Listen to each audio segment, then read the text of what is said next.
Hey, this is Dr. Tang with what'syourobsession.com. Today I'm looking over the Sideshow Collectibles Shaak T Premium Format Exclusive Statue. I want to give a shout out to Quest99 for the text credit idea because I usually get a few questions about those and it's good to have it right out of the way at the start. Now, the box is a pretty standard Sideshow affair. You've got consistent black, the photographs of the statue, Star Wars, and a little bit of background info. And the inside, same thing. Very nicely wrapped, no room for anything to move. And best of all, she was very easy to assemble. I didn't have any parts I really need to wiggle in there. Everything just fit really well.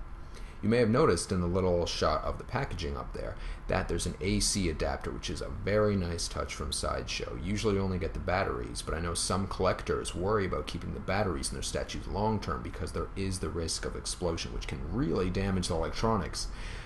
It's pretty rare, but I've definitely seen it happen to a couple statues. So the AC adapter, very nice, really like it. And I will show you the light up effects later on the statue. Now, since this is the exclusive feature was she comes with a switch out arm, and left arm specifically, which has another saber. Didn't really care for the exclusive, but if you're ordering direct from Sideshow, might as well pick it up. And I do want to mention, as of this review, that the exclusive and the regular are both in stock. Now, when I first saw this at San Diego Comic-Con, I knew I had to have it. It was going to be a case just like Darth Talon, at least I figured, where it would sell out very quickly and then shoot up a few $100s just because she's an attractive lady, alien from the Star Wars universe. Now, she is still in stock, but I'm really happy I picked it up. The sculpting on this is just superb. When you see it in person, you're definitely going to appreciate it, and I hope my video gets some of that across. The sand base and is a pretty standard affair. You've got the skulls and some tentacles, which I don't know if they're supposed to represent something like the Sarlacc because I'm not too familiar with her backstory yet. But either way, they look pretty cool. Now, as you go up the statue, you get to see a lot more of the sculpting effort in action. First off, the face is fantastic. It's one of the best sculpted female faces I've seen in a long time. And that she's an alien has the little features there, like little dots and the Twilight-y tentacle things. I don't remember if the tentacles have a specific name, but everything looks really great, and that expression is nice too. One thing I particularly like about the sculpting is the fur and the bandages along her arms and her legs. The fur looks super cool. Then the bandages on her left foot, they look like they have little holes in them, and it looks like a medical wrap. It's very well done. Now, quickly popping over to the light feature, you can see the Sideshow's changed up the saber, so it's a consistent light across the whole thing instead of just a light at the start, which kind of fades off as it goes. And that's a big improvement on lightsabers because that's how they're supposed to look, so I'm really glad they're doing that. Now back to the sculpting. You can actually, as we go up the statue, you'll see a lot of really cool things, and there's the wrap I was talking about. Just, while there isn't tons of detail work, I like that they took the effort to sculpt out all the different types of bandages instead of one consistent type.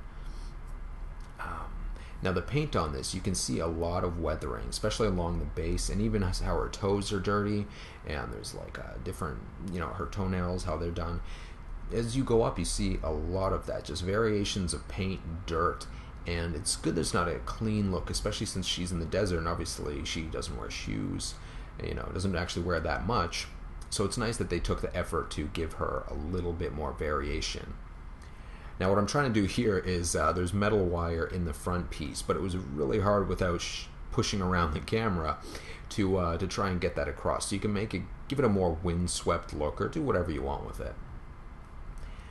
Now you can see some of the variation in paint here as I go up the tentacle-y things, and you can see the very consistent paint along her face, which I get up to in a minute there. Her face and the rest of her body, and it's also nice to see that there wasn't much paint bleeding, even on the white marks on her legs and some other parts. It's good throughout the whole statue. Now the premium format features, which I know fabric isn't required to be part of a premium format anymore, but they do have some fabric, which is along the skirt and the front wavy thing. The leather on the skirt is actually very cool. The front wavy thing is just a very thin fabric. Looks fine though. Now the sculpting along the front kind of stone belt deal, I'm not really sure, I haven't looked at her character reference, but that's pretty simple compared to all the rest of the sculpting and the detail work they've got going on. Overall, I thought it was a gorgeous statue. Really loved reviewing it. I wouldn't place it quite up there with Darth Talon, but I definitely place it a lot higher than most Star Wars premium format statues of late.